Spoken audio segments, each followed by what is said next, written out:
हमारे सदगुरुदेव महात्मा मोहन राम जी महाराज ने हम सबको 5 नियम दिए, जिसमें सादगी, सत्य, सेवा, सत्संग और सत्संग।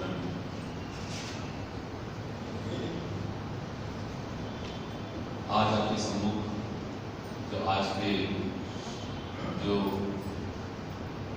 5 नियम हैं, उनका जो अंतिम नियम सत्सिमरण है, उस विषय पर कुछ वचन आपके सम्मुख देने की कोशिश करें।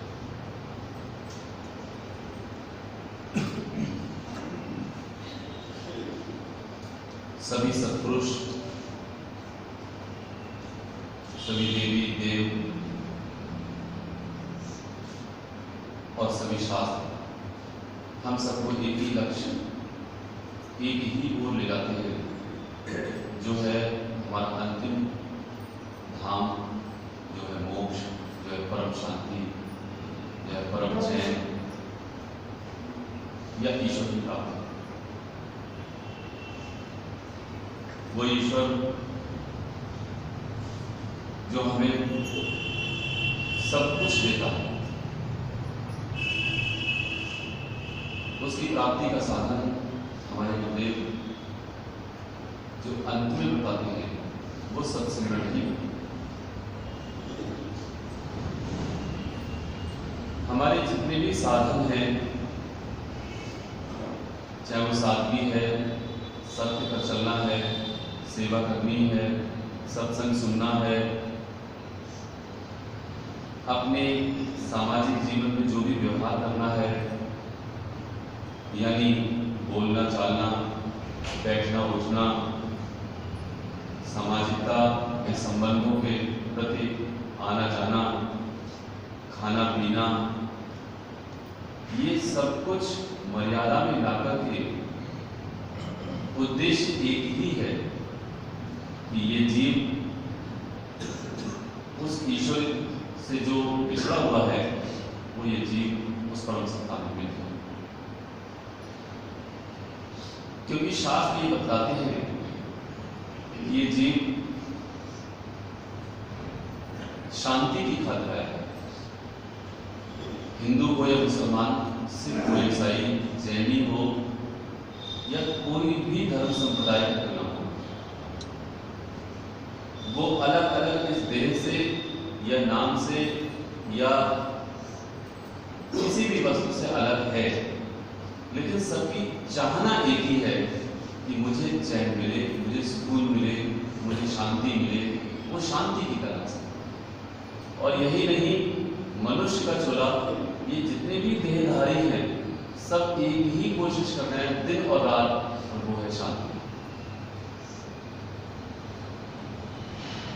इसीलिए जब घर में कोई कलह कलेश होता है, ये प्रैक्टिकल बात है, घर में यदि कलह कलेश हो तो उस कलेश के फलस्वरूप अंत में जो बुद्धिमान व्यक्ति है, वो एक ही बात कहता है कि देखो, तुम सब कुछ ले लो या सब कुछ कर लो, बस मुझे चैन से बैठो, मुझे चैन चाहिए, मुझे सुकून चाहिए। वो क्यों कहता है? कोई भी लड़ाई का विषय क्यों ना हो घर में, लेकिन अंत में जो मनुष्य है, वो जो अंत में बुद्धिमान पुरुष है या स्त्री है, वो यही है कि भाई तुम जो चाहो सो कर लो, जो चाहो सो ले लो, लेकिन बस मुझे चैन से रहने दो। क्यों है? यदि ये बात, ये प्रैक्टिकल बात, यदि उन वस्तुओं में सुख होता तो वो ये नहीं कहता कि चाहे कुछ भी क्यों ना हो जाए, मैं इन वस्तुओं को नहीं दूंगा, मैं इन चीजों को नहीं दूंगा, क्योंकि मेरा सुख, मेरा चैन इन संपत्ति और इस वस्तुओं में। वाणी क्या है? कोई वस्तु नहीं संसार में जो मन को देवे धीर। कोई वस्तु ऐसी संसार में बनी ही नहीं जो किसी जीव को, जीव का जो मन है, अर्थात जो उसकी जो मन की जो सत्ता है उस मन को उच्चैन। सही मायने में जीव की जो शांति है अर्थात जो मेरी शांति है, मेरा जो चैन है, वो केवल और केवल उस परमपिता परमेश्वर में है। इसीलिए गोस्वामी तुलसीदास जी क्या कहते हैं कि कह हनुमंत विपत प्रभु सोई, जब तब सुमिरन भजन न होई। कह हनुमंत विपत प्रभु सोई, विपत्ति है प्रभु कब कब है? कह रहे जब तब सुमिरन भजन न हुई। जब जब सुमिरन और भजन नहीं होता तब तक विपत्ति ही विपत्ति है और कोई दूसरी चीज है नहीं। ये अंतिम निर्णय है, ये अंतिम सत्य। इसीलिए गुरुदेव ने 5 नियमों को हम सबको दिया और ये बताया कि सच मायने में सिमरन ही वो शक्ति है जो सत्य है, जिससे तू चैन पा सकता। ये सारा जगत मन का खेल है, इसलिए इस मन का जो काम है, मतलब इसका जो गूढ़ रहस्य है सब सिमरन का, उसको जरा समझने की कोशिश करेंगे कि सारा जगत मन का खेल है। मन का काम सिमरना है, जो दिन रात सिमरता है। हम सब संसार की समस्त वस्तुओं का, उनके विषयों का मन ही मन में चिंतन करते ही रहते हैं और आज से नहीं न जाने कितने जन्मों से करते आते हैं। इसलिए ये मन पक्का संसारी विषय है सब सिमरन। और अभी दास बता रहा है सिमरन के मन का काम सिमरना है। किस चीज को सिमरता है वो कहते हैं नाम रूप और गुण और कर्म को सिमरता है। कोई भी वस्तु है, उस वस्तु का कोई नाम होगा, उसका कोई रूप होगा, उसके गुण होंगे और उसका कर्म।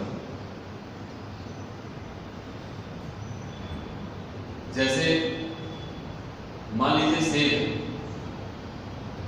नाम हुआ सेब। मेरे नाम लेते ही आप सबके मन के ख्यालों में सेब की तस्वीर आ गई कि सेब कैसा हो। इसका मतलब है कि नाम लेते ही रूप का ध्यान आ जाता है। और यदि दास आपसे कहे कि जो आंखों पे लगाया जाता है तो आपके मन में एकदम ख्याल आता है, आंखों पे क्या लगाते हैं? चश्मा। यानी कि जो रूप है अगर उसके याद दिलाई जाए तो नाम याद आता है। तो ये संपूर्ण सृष्टि नाम रूप के अधीन है, उसी के वश में है और ये मन नाम और रूप से ही समझता है। और जब नाम और रूप होता है तो गुण और कर्म भी होता है। जैसे सेब का गुण और उसका कर्म भी। कि सेब के अंदर कितनी कैलोरीज होती हैं, कितने विटामिन्स होते हैं, उसकी सारी गुण है उसकी। डॉक्टर्स बताते हैं कि प्रतिदिन तुमने सेब खाना है या अनार खाना है, जो भी वस्तु को खाना तो उसका कोई ना कोई गुण है। और काम क्या है उसका? जिन गुणों के अधीन है वो वस्तु, वो उसका काम करती है। या यूं कहें यदि कोई रोगी है और वो सेब को खा रहा है तो उसका जो गुण है वो उसके गुण के हिसाब से आपके शरीर में वो पोषक भी करती है, पौष्टिक। यदि वो कर्म नहीं कर रही होती तो डॉक्टर बताते हैं। ऑपरेशन के पश्चात सबसे पहले डॉक्टर यही कहते हैं मूंग की दाल खाओ, तो क्यों नहीं कहते राजमा खाओ? रोटी भारी होती है, राजमा भारी होता है। यानी कि हर वस्तु का अपने आप में गुण भी है, कर्म भी है, नाम भी है और रूप भी। ये मन दिन और रात नाम और रूप का चिंतन करता है। यही चिंतन जब अपनी मर्यादाओं से बाहर होता है तो यही मन इन सारे विषयों को, इन सारे नाम रूप गुण कर्मों के आधार पर खुद में खुद बेचैन होता ही चला जाता है, होता ही चला। वो भूल जाता है इस बात को, जो दास ने एक लाइन कही, कोई वस्तु नहीं संसार में जो मन को देवे। तो अब सूत्र क्या है? गुरुदेव कहते हैं ये जो मन है वो दिन और रात चिंतन ही चिंतन करता है इन विषयों का, नाम रूप गुण कर्म। इसीलिए वाणी आती है, सब जग मन का खेल है, कर अंतर माही विचार। सारा जगत इस मन का खेल है।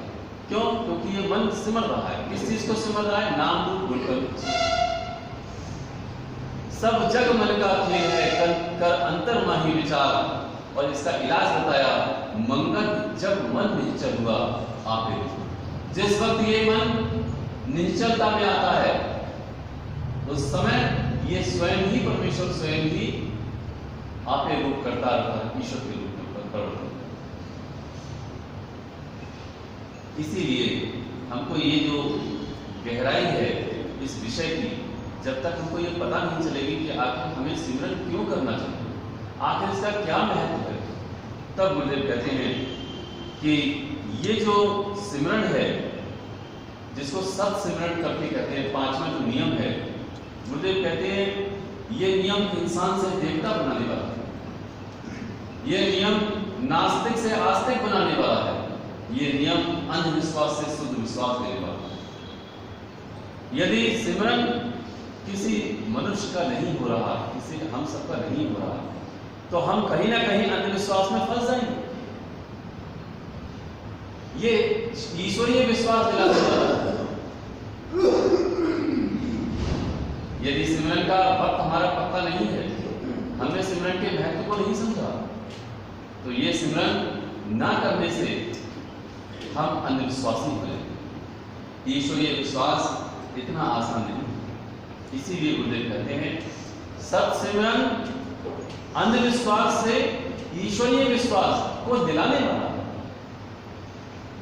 मन की चंचलता को निश्चलता में बदलने वाला है। ये सारे ये पहले वचन में दिए हुए हमारे। इसीलिए कहते हैं जब मन नहीं चल हुआ आपे रूप करते। तो जो सिमरन है, इसको सत सिमरन कहते हैं, ईश्वर की याद करते हैं, वो निश्चलता को देने वाला, चंचल मन को निश्चल मन बनाने वाला। मन चंचल है, न जाने कौन कौन कितनी कितनी हर वक्त परिहास ही प्रयास करता है। आनंद महोदय पुनः किसी ने किसी के लिए कमेंट पास कर दिया, कुछ ना कुछ कह दिया, बस हंसी मजाक चल रही है।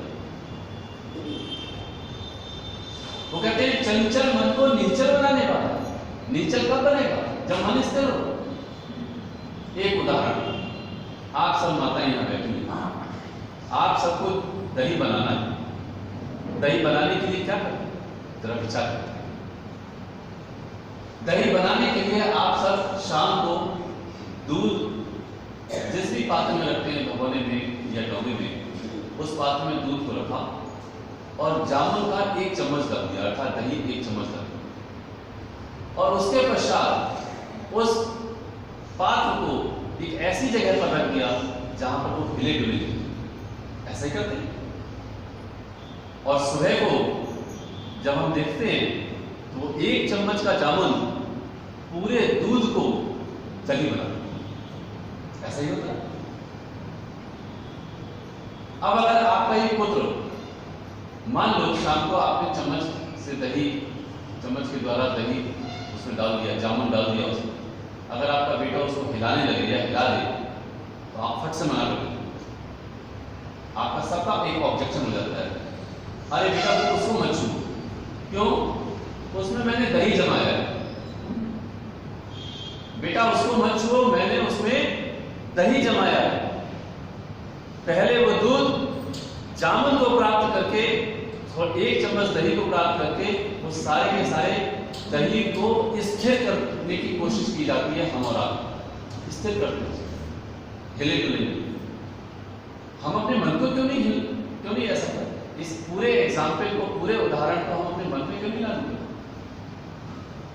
वो परमपिता परमेश्वर जो चंचल मन में आ ही नहीं सकता कभी, हम उस चंचल मन को निश्चल बनाने की कोशिश क्यों नहीं करते?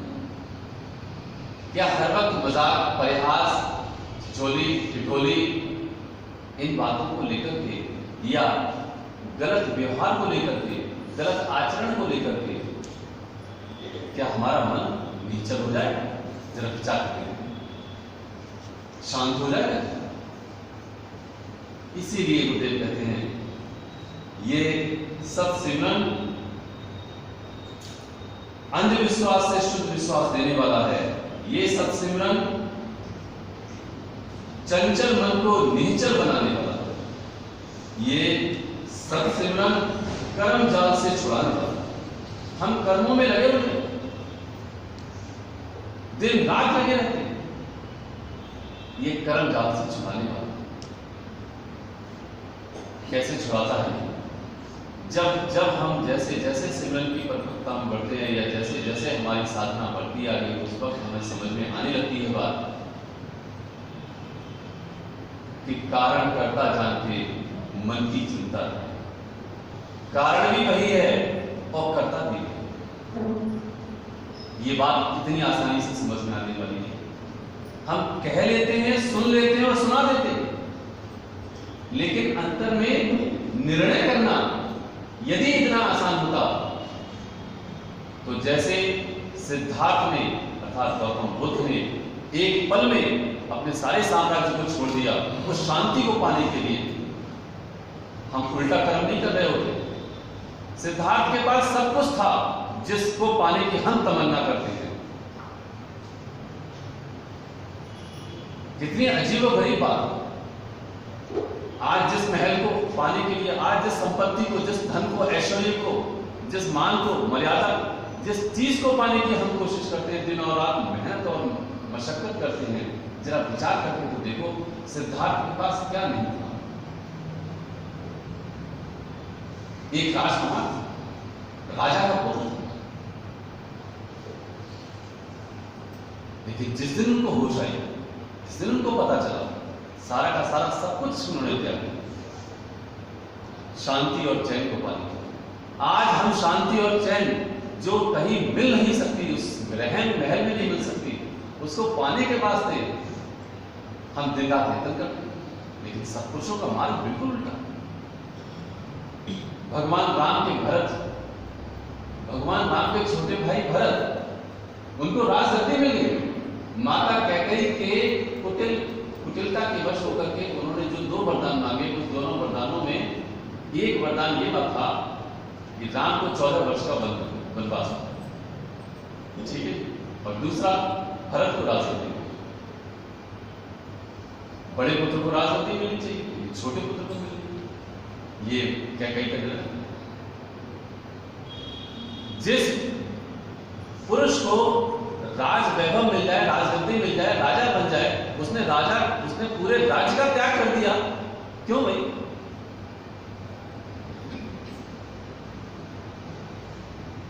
वो सेवक धर्म अपना है, वो ईश्वरीय तत्व को जानते हैं।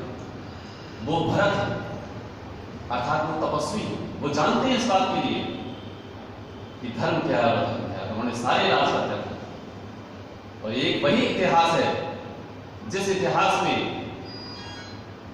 भाइयों के मध्य और इस संपदा के मध्य इस बात का युद्ध हुआ कि मुझे राज नहीं चाहिए, राज वैभव नहीं चाहिए, मुझे आपकी कृपा चाहिए, मुझे ईश्वर का भजन चाहिए, बंदगी चाहिए। और अगर आज परिणाम को तो देखो, अगर 1 इंच नाली में या 1 इंच दीवार में अगर जगह कम और ज्यादा हो जाती है तो भाइयों में युद्ध हो जाता है, मार काट मच जाती है। इसीलिए ये जो सत्सिमरन है, वो सत्सिमरन इस बात को बतलाने वाला है कि सही मायने में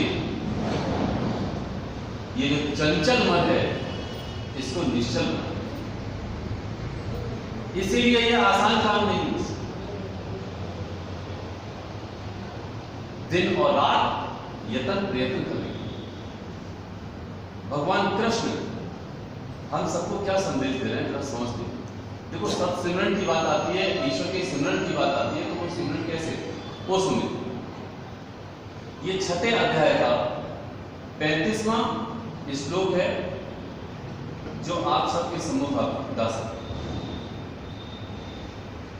34वें श्लोक में भगवान कृष्ण से अर्जुन एक प्रश्न करते हैं, कहते हैं चंचलम ही मनः कृष्णा प्रमथि बलवत् दृढ़ं तस्य अहम निग्रहं मने वायु एव दुष्करम्। अर्थात श्री कृष्ण से कहते हैं, हे केशव, ये मन बड़ा चंचल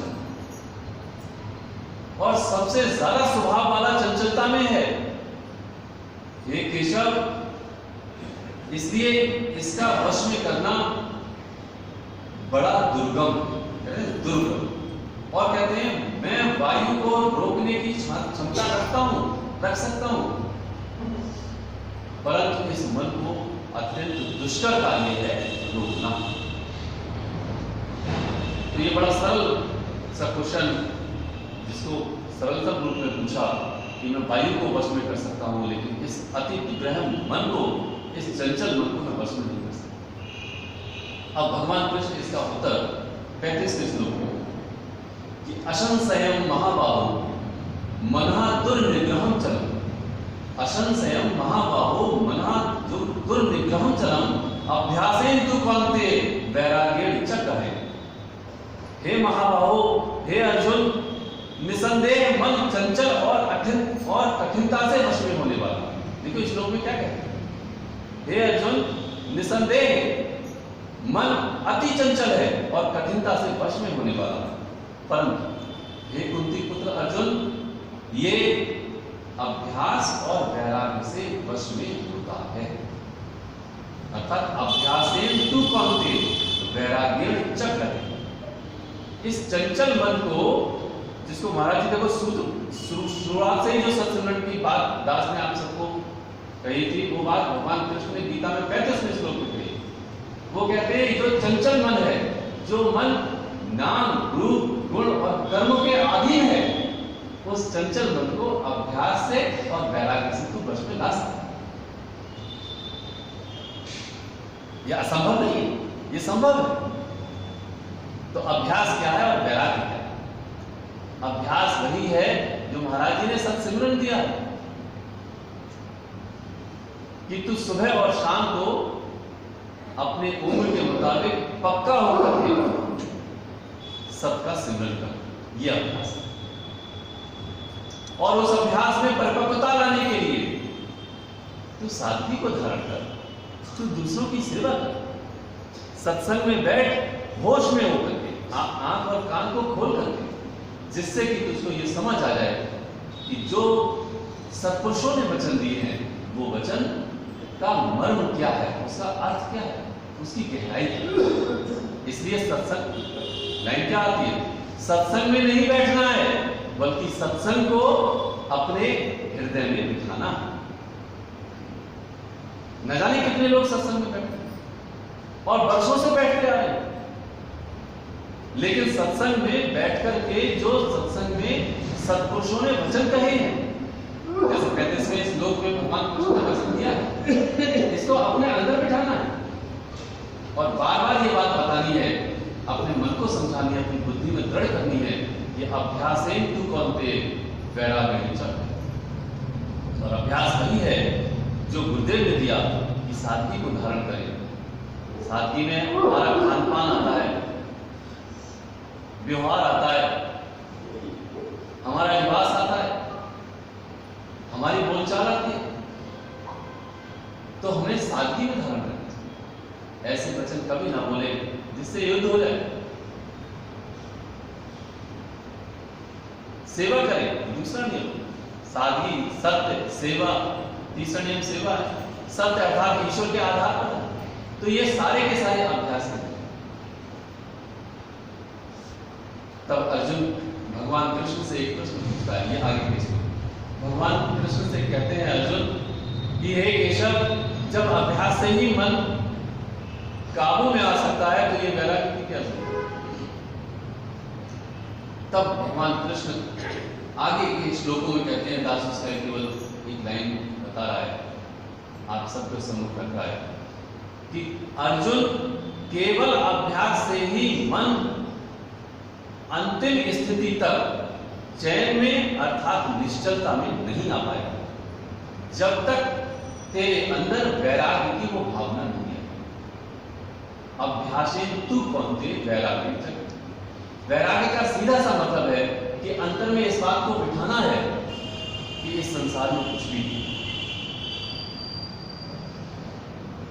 इस संसार में कुछ भी नहीं है। ये निरंतर वैराग्य की धारा, निरंतर वैराग्य की धारणा बनी ही रहनी है। कोई तेरा संगी ना साथी, नित साजन जाए अकेला, मंगल उठ प्रभु नाम सिमर लो, ये झूठ जगत का मेला। ये वैराग्य वाणी है, ये वैराग्य अपने अंदर बिठाना है। इस तेरे इस पूरे जगत में जिसको तू अपना जगत मानता है, इस जगत में तेरा कोई नहीं। जब तेरी देह ही अपनी नहीं है तो इस देह से संबंधित जो भी नाते हैं तेरे, वो तेरे अपने कैसे हो सकते हैं अर्जुन? तू गहराई से सोच के। इसीलिए कहा जाता है, तेरा कोई संगी ना साथी, नित साजन जाए, मंगल उठ प्रभु नाम सिमर लो, ये झूठ जगत का। ये वैराग्य अपने अंदर लाना ही पड़ेगा। जब तक ये वैराग्य नहीं आएगा, जब तक ये स्थिरता नहीं आएगी, तब तक मन सही मायने में सुबह और शाम सत्सिमरन में दृढ़ होगा ही। वो संसार के कामों के लिए अधिक महत्व रखेगा, वो सिमरन के लिए महत्व नहीं। इसीलिए गुरुदेव कहते हैं, जो सिमरन है वो सिमरन हर हाल में हमें ऐसे रखना है जैसे कि मेरा सबसे पक्का नहीं। गुरुदेव एक वचन में क्या कहते हैं उसको भी जरा ध्यान से सुनो। कई जन्मों की मैल अर्थात संस्कारों को नष्ट करने में केवल सत्सिमरण ही समर्थ है। अब ध्यान से समझने की बात, कई जन्मों की मैल, इसका अर्थ क्या है? संस्कारों को अर्थात संस्कारों को नष्ट करने में केवल और केवल सत्सिमरण ही समर्थ है। इसके अतिरिक्त और कोई नहीं। तो मेरे जो जन्म जन्मांतर के संस्कार पड़े, जिन संस्कारों के वशीभूत होकर के आज मैं रजोगुण की तरफ दौड़ लगाए पड़ा हूं, उस दौड़ को रोकने के लिए, उन संस्कारों को खत्म करने के लिए, नष्ट करने के लिए यदि कोई एक रामबाण इलाज है तो केवल और केवल सत्सिमरण ही है। एक प्रश्न जो पूछते हैं कि हे केशव, कोई मनुष्य ना चाहते हुए भी, ये दूसरे अध्याय में, कोई मनुष्य ना चाहते हुए भी वो गलत कर्म कैसे करने लग जाता है? जिस कर्मों को वो नहीं चाहता करना, फिर भी वो कर्म को करने लग जाता है, क्यों? और ये हम सबकी धारणा है। हम सब जितने सुन रहे हैं इस शास्त्र के मन को और वचन को, यहां पर बैठे जिनका सिमरन पूरा नहीं है उम्र के मुताबिक, या जिनका सिमरन नहीं है, उनके मन में एक धारणा जरूर आ रही होगी कि आज जो विषय आज हमने सुन लिया है, इस विषय के आधार पर मैं सुबह शाम जरूर भगवान का भजन करूं। ये निर्णय यहां पर बैठे कई मनुष्यों को कि बात बिल्कुल सही है, बिल्कुल पक्की है, गुरु ने कहा, गीता में भी दिया है, भगवान कृष्ण भी कहते हैं। लेकिन जैसे ही हम और आप शाम को जाते हैं, न जाने कितने लोगों की यह समस्या है, शाम तक पहुंचते हैं तो शाम को वही सिमरन में हमारा जो महत्व है वो कम हो जाता है और संसार में हम लग जाते हैं और सिमरन नहीं होता। भगवान कृष्ण से अर्जुन यही पूछते हैं कि हे केशव, ये बतलाओ कि हम ना चाहते हुए भी उन कर्मों को करने लग जाते हैं और जिसको हम चाहते हैं वो नहीं कर पाते, क्यों? तब भगवान कृष्ण कहते हैं, अर्जुन तू इस विषय में रजोगुण को ही वैरी जान, इस काम को ही वैरी जान। पहले वो कहते हैं काम को वैरी जान, अर्थात कामनाओं को वैरी जान, अर्थात रजोगुण को तू इसमें वैरी जान। तो रजोगुण का जो संस्कार मेरे अंदर जन्म जन्मांतरों का पड़ा हुआ है, वो संस्कार मुझे इन कर्मों में लगातार बलात्, जिसको कहते हैं जबरदस्ती, लगा देता है। मैं नहीं चाहता हूं कि मैं अपने सामाजिक कार्य, सांसारिक कार्य, गृहस्थी के कार्य शाम को ना करूं, लेकिन जो मेरे संस्कार अंदर दृढ़ कड़े हुए हैं वो संस्कार मुझे जबरदस्ती लगा है। ये वो सूत्र है, वो मर्म है जिसको जब कोई मनुष्य सुनता है, समझता है, वो जीव के अंदर दृढ़ होता है, तब वो इन संस्कारों को काटने की कोशिश करता है। और संस्कारों को काटने का केवल एक ही इलाज है, सतगुरुदेव ने कहा है साफ साफ ग्रंथ समतल व्यास में, कि कई जन्मों की मैल अर्थात संस्कारों को नष्ट करने में केवल और केवल सत्सिमरण ही समर्थ है और कोई सत्ता नहीं। इसलिए इस महत्व को हम बहुत गहराई से समझें और समझने के पश्चात यहाँ से जरूर गांठ बांधते जाए कि यदि हमने सदगुरुदेव महात्मा मंगल राम जी महाराज को अपना गुरु माना है, गुरु समझाया, गुरु मानते हैं, तो मैं इन नियमों पर चलूंगा, सादगी पर चलूंगा। ये मेरा अभ्यास है। सत्य पर रहूंगा, सेवा करूंगा, सत्संग में बैठूंगा, मर्म जानने के लिए बैठूंगा, और मैं सब सिमरन सुबह और शाम पक्के इरादे से करूंगा। कुछ भी हो जाए लेकिन सिमरन नहीं छूटे। यदि सिमरन शाम को छूट गया तो रात में करूंगा, नींद नहीं आनी चाहिए। महाराज जी ने तो बड़े कठोर शब्द कह दिए। महाराज जी से एक बात, एक प्रश्न पूछते हैं, महाराज जी जब मैं सिमरन में बैठता हूं तो मुझे नींद आ जाती है। महाराज जी जब मैं सिमरन में बैठता हूं तो मुझे नींद आ जाती है। महाराज जी का क्या उत्तर है? कान खड़े हो जाते हैं, रोंगटे खड़े होते हैं। वो कहते हैं प्रेमी जी तुम्हें नींद आ जाती है, तुम्हें मौत क्यों नहीं आती? प्रेमी जी तुम्हें नींद आ जाती है, तुम्हें मौत क्यों नहीं आती? इस बात के लिए केवल गुरु कह सकते। मौत अच्छी है क्योंकि अगला जन्म है। इसीलिए जो कबीरदास जी कहते हैं नींद निशानी मौत की, वो सत्पुरुषों का बयान है। नींद निशानी मौत की, उठ कबीरा जाग, और रसायन छोड़ के नाम रसायन का। सारे सत्पुरुषों की तो एक ही वाणी है, नींद निशानी मौत की, उठ कबीरा जाग, और रसायन छोड़ के नाम रसायन का। सारे रसायन छोड़ दे, सारे विषयों को छोड़ दे, केवल नाम रसायन। इसलिए इस विषय को बड़ी गहराई से समझने की कोशिश करें और आज पक्के इरादे से जाए कि भले ही चाहे कुछ भी हो जाए, मेरा सिमरन नहीं छूटना चाहिए। ये मेरे गुरु का ओम ब्रह्म सत्यम सर्वम। आज के सत्संग